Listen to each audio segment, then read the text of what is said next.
eskakeitan taldean hasi nintzenean, eta ikusi nuenean ja nire burua proiektu nahiko egonkor batean eta bideratu batean. Nik uste hor ikusi nula lehenengo aldiz musikara ehuneko ehunera dedikatzeko hori da. Ego naiz abeslariekin kontzertu baten aurretik ahotsa galdu dutena, eta justo bere bizitzako momentu oso zail batean izan da. Gure lan hau oso desegonkorra da, eta askotan ez dakizu zein izango da zure etorkizuna.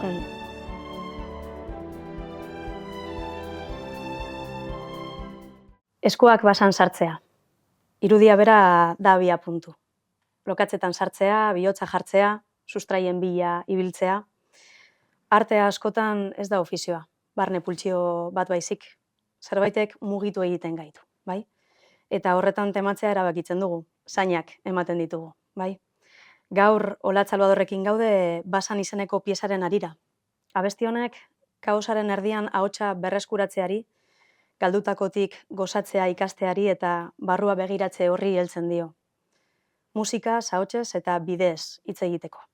Berarekin sartuko gara basoan barrena, Olatz, ongi etorri. Eskerrik asko. Bai. Urte desente daramatzazu musikaren munduan. Bizitza osoa espada, bai, 2018an zure lehenengo bakarlana izan zen Zintzilik diskaren argitalpenetik. Ordutik, 2021an izan zen hau igual, txarto ez badut esan, bai? Eta 24an zure azkenengo ekoizpena izan den Zainak eman diska argitaratu duzu. Azkenengo lan honen Basan kantaren bertsio sinfonikoa entzun berri dugu aurtengo ura bere bidean proiekturako egin duzun grabazioan. Zuhaitzak bezain soil zatoz aurtengo ura kontzertuetara, Olatz, edo zelan zatoz? Ez dakit, urteroko gogota ilusio berarekin, agian oraindikan gehiago, ze azkenean kantatu izan ditute nereak diren kantak, baina nereak ez direnak ere, eta beti ilusio handiagoa, ilusio berezia egiten du norbere kantak orkestra batekin kantatzeko aukera izate horrek, beraz, kasu honetan pozik, eta hori, betiko ilusioarekin ez bada, are gehiagorekin. Basanek zer suposatzen du zuretzat, horrela bersio sinfonikoan entzutea? Azkenean, bada sari bat, niretzako rekonozimendu bat, behintzat egiten ari naizen bide horrek badaukala erantzun bat, edo badaukala oihartzun bat, bai. Bale. Esan dozu oraintxe bertan, baina badira urte batzuk proiektu honetan parte hartzeko prestutasuna agertu duzunetik, ez? Ahotsari grabatu zenuen, iazko ura ekitaldiaren aurreko kontzertuak eman zenituen, kideekin esan duzu, kolaborazio ezberdinak egin dituzu, bai? Zer suposatzen du zuretzat, igual profesionalki, baina pertsona moduan ere horrelako ekimen batean parte hartzeak, urduritasunaz gain eta konpromesuaz gain? Azkenean, zerbait oso handi baten pieza txiki bat bezala sentiarazten zaitu, eta hori polita da, ez? Azkenean horrelako montaje hain handiak eta hain jendetsuak eta hain epikoak ez ditugu askotan bizitzen, orduan hortarako aukera honena dago. Oso ondo. Bale, askotan entzun dizut, elkarrizketa ezberdinetan lotxatitzat hartzen duzula zeure burua, bai? Baina gaurkoan, gustatuko litzaiguke apur bat zu gehiago ezagutzea, bale? Orduan, zure azkenengo lan honetik abiatutako galderak egingo ditugu, bai? Aurretik egindako elkarrizketa batean irakurri dut, Olatz, zuretzako jolasa dela sormenaren parte handi bat, bai? Eta batzutan presioak eraman zaituela, blokeatzera eta ezin idaztera, ezta? Noizbait jolasteko sortzeko aukera hori galdu egin duzula, bai? Orduan, nahiko nuke, apur bat elkarrizketa formal honen, baizuetzaldi apur bat urtzeko nahian, jolas txikitxo bat proposatzea, bale? Begira, horrelako kutxa bat prestatu dugu, bai? Eta bertan, bi tarjeta mota dituzu, bale? Alde batetik, berdetan zentratuko naiz lehenengo, zure azkenengo diskatik, kanta ezberdinetatik ateratako esaldiak dituzu, bale? Eta bestetik, 1-2-4, bizitzako etapa ezberdinekin erlazionatutako zenbakiak dira, bale? Bat haurtzaroa, idatzite dizute, horre bada, 2 nerabezaroa, 3 gaur egun esango dugu, eta 4 etorkizuna. Erabakizu, gero etorkizun laburra edo luzea den. Ados? Orduan, gustatuko litzaidake, ataratzea hemetik esango dugu tarjeta berdetxo bat, esaldi bat, eta harremantzea, zure bizitzako momentu batekin. Vale. Erabaki, egingo duzu erabaki lehenik eta behin, honek ikusi nahi dituzun edo ez. Hau da, esaldia atara eta nik erabakia haurtzaroa, nerabezaroa, gaztaroa edo etorkizuna izango dan, edo aleatorioa izatea. Bale? Ikusi nahi dituzu edo ez? Ez. Ez, venga. Aleatorio egingo dugu, bai? Orduan. Lehena? Irakurriko ez? Bai, mesedez. Metamorfosi baten erdian bezala. Bale? Bizitzako etapa. Ba. Nerabezaroa, justo nahiko aproposa iruditzen zait azkenan badelako metamorfosi bat bera, nerabezaro fase hori ez, haurtzarotik, heldu arora, orduan. Metamorfosia nola bizi zenun zuk, oroitzapenen bat daukazu hor argia, momentukoa? Bueno, naiko lan, ez? Bai, ez dakit, behintzate lagun onak banituen eta familia babeslekuare bai, baina, bueno, azkenean uste ez dela fase errex bat transitatzeko eta bueno, gauza asko zirela oso ondo ulertzen, ez, momentu hortan. Bai, bale. Saiatuko gara bigarren bat? A ber, venga, sartu kutxara, horrepiak sartu barrura. Ja ez. Ja ez. Vale. Venga, beste bat saiatuko dugu egiten. Zerbait daukat barruan, baina ez dakit zer den. A ber, ba. Haurtzaroa. Bueno, esango nuke haurtzaroan gauza asko ez dakizkigula, baina agian baukagula zen bat eta pixkat hortik tirako nuke. Azkenean haurtzaroan ere egiten ditugulako gauza asko zergatia ulertzen ez degunak, baina zerbaitengatik egiten ditugunak orduan, horregatik. Bale, azkena, animatzen zara? Bai? Venga, azkenengo bat. Erantzi ditut hainbat anestesia geruza. Oraina. Hau idatzi nuenean azkenean izan zen horrelako askatze momentu bat lehen aipatu duzun bloke horietatik, eta pixka bat sentitzearen aldeko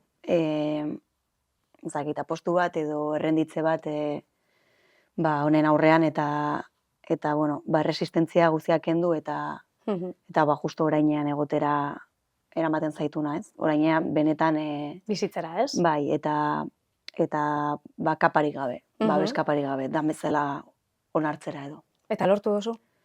Bueno, tarteka. Denbora guztian ez baina batzutan. Bueno, behintzat musikan lortu duzu, ezta?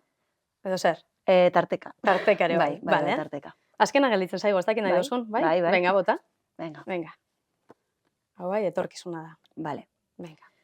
Zerbaitetan sinestu nahi nuke, baina ez dakar da giroa. Uste etorkizunean dagoela gakoa, ez? Esaldi hontan, ez? Azkenean fede bilaketa bat izan da nire diskoko prozesu guztia, eta bai, azkenan etorkizunera begira daude jarrita itxaropen guzti hauek, ez? Orduan, mantentzeko itxaropen hori, uste dut etorkizunera begira dela klabetako bat, ez? Hori da. Oso, no? Bueno, erraz izan da, ezta? Bale. Batzutan zelakoa dan, harremanak agertzea aurran bapatean, ez? Magia apur bat egiten dagoela, ez? Bueno, hasiko gara sakontzen apur bat basan kanta horretan, bale? Eskuak basan sartzeak konotazio asko izan ditzake, bai? Zerbaitetan tematzea, implikatzea, bai? Akaso bihotza, bai? Bihotzak lorategietan ereitea, idazten duzu, bai? Modu batean edo bestean, taupadek hor jarraitzen dutela sentiarazten diguten arrazoiengatik sartzen gara gehienetan lokatzetan, bai? Noiz sentitu zenuen zuk lehenengoz atzamarrak basan sartu zenituela musikaren munduan? Hau da, zer momentutan konturatu zinen benetan, bihotzen taupada hor zegoela? Hainbat momentu egon daitezke hola identifikagarriak, azkenean musikaren taupada uste eduki dudala jaio nintzenetik. Eta, bueno, agian, ez dakit, iaia denok daukagula esango nuke, baina eman diogula lekua bai familian, nire familia musikariz beteta dago, eta orduan, uste edukietela espazio bat beti hortarako. Eta atzamarrak basan, esango nuke, agian eskakeitan taldean hasi nintzenean, eta ikusi nuenean ja nire burua kontzertuak ematen, eta bueno, proiektu nahiko egonkor batean eta bideratu batean. Nik uste hor ikusi nula lehenengo aldiz, gero egon dira hainbat momentu, 2017an izan zen, ez 2019an, erabaki nuen lan hau utziko nula, hogei bidea, Bai. musikara Dedikatzeko. 100% dedikatzeko hori da. Eta hor ere, uste dut, bazela horietako momentu klabe bat eskuak Lokatzetan sartzeko, ez? Eta hori izango da lapur bat momentu klabea? Edo horretiko danak bai? Bai, bueno, bakoitzak eman dit puntu bat, eta igual gero eta gehiago sartu ditut eskuak ezakit. Oso ondo, bale. Zure hitzetan, kako txartean jarriko, ze zure hitza dira, bai? Zalantzari, kaosaren erdian ahots propioa berreskuratzeko beharrari, lekua usteko, galtzeko eta horretaz gozatzen ikasteko deiari kanta da, basan. Esaldien artean, sustrai iarren traza ahoan agertzen da. Zure ahotsa noizbait hartu dela sentitu duzu olatz? Ibilbide profesionalean? Bueno, agian ez guztiz, baina bueno, pixka bat, ez dakit oso ondo nola azaldu, pixka bat mugan bai egon dela momentu askotan, ez? Eta denbora guztian esango nuke. Askotan ahotsa izaten da ispilu bat nola zauden, ez? Eta energia gabe baldin zaude edo, bueno, momentu askotan ahotsak erabakitzen du Jazta, etetea, ez? Bai, erabakitzen du muga bat jartzea, eta ez dakit, egon naiz abeslariekin, kontzertu baten aurretik ahotsa galdu dutena, eta justo bere bizitzako momentu oso zail batean izan da, eta ez da izaten kasualitatea, ez? Orduan, momentu horiek dira ahotsa galtzen duzun momentuak, ez? Eta oso simbolikoa da, baina hola izaten da. Askotan hori deskantsu faltak eta mugako egoerak eramaten zaitu ahotsa galtzera, eta hori uste dela seinale bat gorputzari kaso pixkat egiteko. Eta gorputzari kaso egiten diozu, gaur egun? Aldenean. Bai, aldenean bakarrik. Bai, aldenean. Beti ezin da. Egia da, beti ezin dela egia da. Suposatzen dut, musikagile eta, oroar artista baten bizitzan momentu oin zein txarrak bizi direla, ez? Apur bat horren arira, zure ibilbide profesionaleko momenturen baten begiak hartu dizkizu lanbroak, ikusi dozu lainotuta, esatea, hemen etetzen du nire ibilbidea. Bai, askotan. Bai? Bai. Momentu askotan, eske gure lan hau oso desegonkorra da, eta askotan ez dakizu zein izango da zure etorkizuna, egonkortasun falta horrek eramaten zaitu, zalantza asko eukitzera bide hori jarraitu edo ez. Orduan, nik uste denok ematen dizkigula buelta asko horri, eta planteatzen dugula askotan. Ea merezi duen bide honek, ea merezi egun guk horregotea, eta galdera asko egon daitezke zalantzan jartzen zaituztenak posizio hortan. Aldi berean, nik bintzat sinistu nahi dut, bide horrek eraman nahuela ere horregotera, eta aldi berean sari bat bezala bizi dut, eta aprobetxatu nahi dut. Orduan, beti balantzan jartzen da, eta nire kasuan oraingoz irabazten du baiezkoak, baina auskalo. Bai. Espero dugu, olatze ukitea urte askotarako, desde luego, bai? Venga, kanta hau, zure hitzetan tripek esaten digutena entzun, eta horri kasu egitea da. Ez da makala, mundu basati honetan zerbaitekin konektatzeko behar horri, ez? Zu zerk deskonektatzen zaitu mundu honetatik, olatz? Eta deskonektatzen zaituen momentu honetan, edo momentu horietan, zelan egiten duzu zure buruarekin birkonektatzeko? Pila deskonektatzen hau mugikorrak adibidez, pila bat. Uste denok orainetik atera gerala omen eta orain egote hortatik, eta diskoan ere justu aipatzen dut hori beste kanta batean, eta arazo larri bat iruditzen zait. Orduan, lehenengo gauza saiatzen naiz nire buruan regulatzen hori, naiz eta ez doan lortzen beti, eta azkenean denok bestela uste dut neurri batean pasatzen ditu dala hor nire orduak mugikorrari begira, eta horrek bai ateratzen nahuela pixka bat ardatzetik. Orduan saiatzen naiz hori neurtzen, gero, azkenean lan erritmoak, bizitzaren erritmoak, jendearen erritmoek ere ateratzen nauten egandik, agian ni beste ritmo batekoa naizelako, nik badaukat nire pulsazioak nahiko geldoak dira, eta nik orduan behar dut lasaitasuna. Hori da behar detena, eta askotan ez daukat. Orduan hori da ateratzen hauena Zuretik. bai, niretik, hori da. Eta birkonektatzeko horrekin zer egiten duzu? Osa, lasaitasun hori eskuratzeko, esateko, munduak freno behar du? Hori, frenoa jarri nire buruari. Kapasa zara? Bueno, egoerak uzten duenean, besteetan ez. Bale. Besteetan, kafe bat hartu Eta jarraitu, ezta? erritmora. Oso ondo. Venga, bideaz mintzoko gara orain, bale? Izan zara beti zure bidea argi ikusi duen horietakoa, edo osto horizko erreka baten modura joan zara, erabakitzen hau zertan datzan? Denbora guztian ari naiz erabakitzen, bai. Ez dut inoiz oso argi izan zerbait finkoa ez da ikasi, ez da lan egin zerbaitetan, osa ez esango nuke zer ez, eta ez dira oso luzeak izan eduki ditudan proiektuak, ez? Orduan, psikologia ikasi nun, eta psikologa bezala egin nun lan hainbat urtez, eta musikarekin uztartu nun baita ere. Orduan, pixkat eraman hau leku desberdinetara momentuko gogoak, eta horri kasu egiten saiatu naiz. Orduan, esango nuke ez dela zerbait egonkorra eta gelditzeko datorren gauza bakoitza. Hau da, probatzea gustatzen zaidala, eta niretzat berriak diren erronkak jartzen ere buruari, eta ikastea, eta gauza desberdinak probatzeko aukera eukitzea, baina aldi berean elitzadeke gustatuko egunero Gauza bardina egitea, hori da, hori da, eta nekatzen naiz. Gauza bera egiteaz edo errutinetaz, eta orduan bai, denbora guztia noa deskubritzen, bideak nora eramango nauen. Horrek dakarren gauza on guztiekin, suposatzen dut ere, ezta? Bai, baditu arrisku batzuk, eta hori lehen aipatu bezala egonkortasun falta bat, baina polita da baita ere. Oso ondo. Milaka pertsonaren aurrean ura moduko kontzertu batean errotzea ez da gauza makala izan behar. Ez. Horrek dituen onura profesional guztiak, ulertzen ditut eta imagina ditzaket, ez? Baina horrek ere geroz eta ezagunagoa egiten zaren heinean, suposatzen dut ere anonimotasuna galtzera eraman zaituela, ez? Zelan bizi duzua guztia zuk?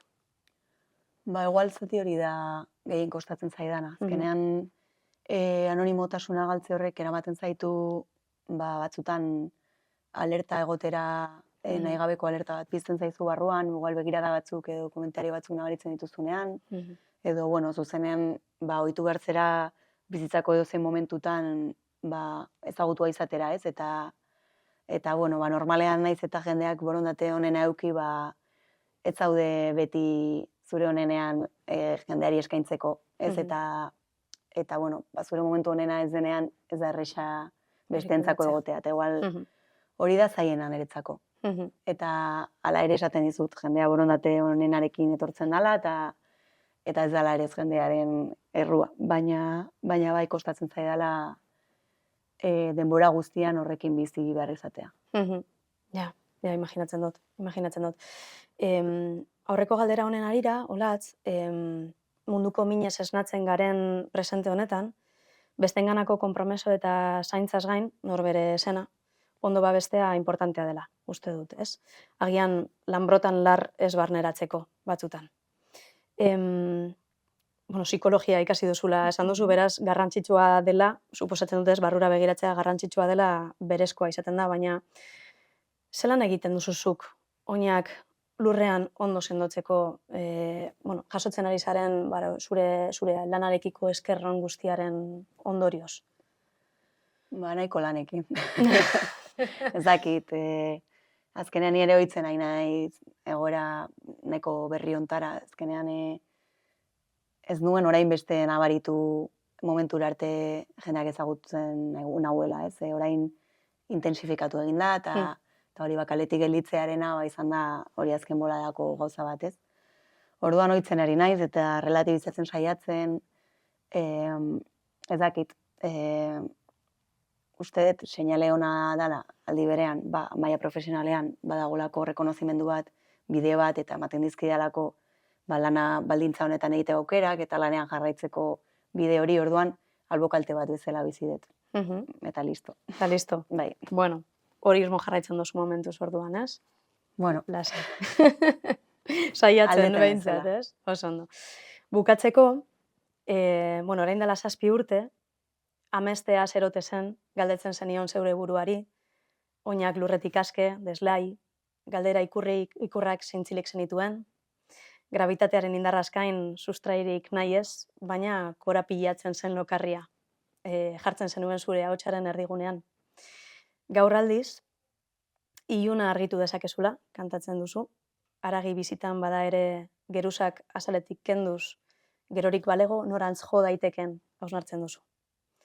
Une batez, lehengo momentu horretara, zintzilik momentu horretara bidaiatzerikoa zenu, zer esango zenioke orduko olatz horri, eta kontrara, han zegoen olatzek, zer esango lioke gaurkoari.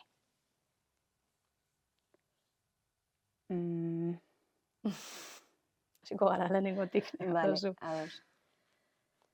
Igual esango nioke, sinisteko daukan potentzial hortan, ze azkenean oso urruti eramango dura. Igual hori spoiler bat litzak eta igual hobeto deskubritzea norbere kabuz, baina bai batez ere hori konfiantza aukitzearena norberanengan, ze hori ez dut inoiz soberan izan eta hori bai esango niokela. Baina, bueno, orain ere bai. Vale. Eta ark, oraingo olatzunik? Agian ez galtzeko inozentzia hori edo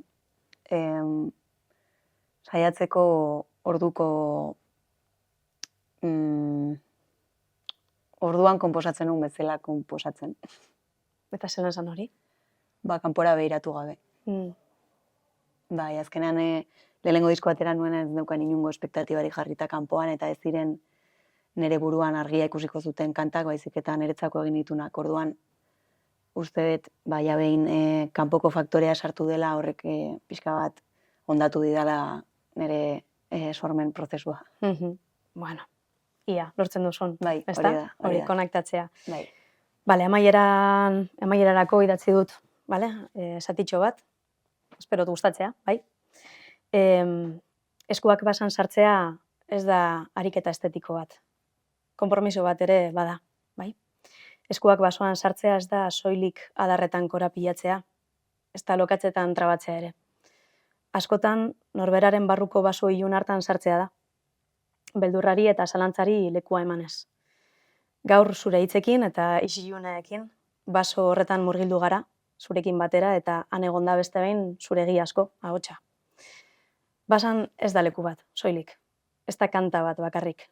Basan jarrera bat da. Galtzeko prest egotea, bideak ez aurkitzeko ere kantatzea. Eta hala ere, abestearen bidez norabidea markatzea. Eta agian, galdu behar da batzuetan, sustraiak non ditugun oroitzeko. Mila esker, olatz, gure belarriek entzun dute, gaur zure ahotsa, baina gure begiek ikusi dute, handi baten zure basoa. Eskerrik asko. Zuri.